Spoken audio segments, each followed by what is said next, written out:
In this video, you'll see how to combine text and numbers and then format those numbers if necessary so they show as proper dates or currency or other formats.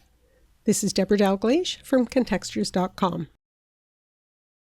On this worksheet, we have a column with text and a column with numbers. In each text cell, I've ended with a space character. So when I combine the text and the number, there'll be a space character between them. I'm going to create a very simple formula.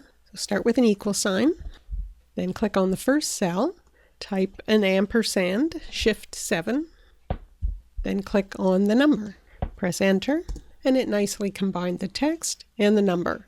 Now if I point to the fill handle and double click to copy that down, all the others are combined, but there's no formatting. I'm going to start with an equal sign and click on the text cell.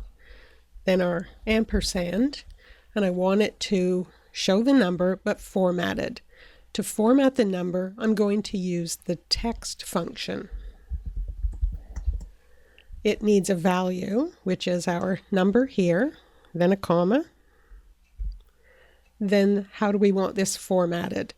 We're going to put something inside double quotes. We're going to give it a text string to use as the guide for formatting. I would like to see the full weekday name, and to do that I'm going to type 4 Ds. Another double quote, and close the bracket. Press Enter, and it says today is Wednesday. Now in this cell, instead of seeing the weekday name, maybe I'd like to see this day-month format.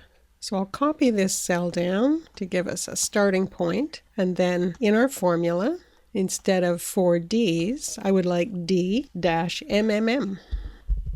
Press Enter, and there's the date formatted just the way we have it here. Now I could copy this down to the next cell. Or maybe I'd like to include the year in that one. D-MMM and 4 Ys.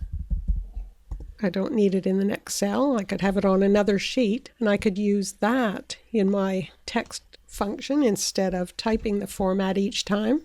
Click on that cell and press Enter. Now in this cell, I'd like currency. So in this cell, I'll type the currency format. So the number signs mean there may or may not be thousands or hundreds or tens, but I always want a first number and I want a comma separator. If I copy this down, it should pick up that format. And for the final one here, we'd like fractions. We use the number sign, a space, question mark, slash question mark. And I'll copy that down. And there's our hours with fractions. Thanks for watching this video. You can go to my website, Contextures.com, to get this workbook, and please subscribe to my Contextures YouTube channel so you can see the latest videos as I post them.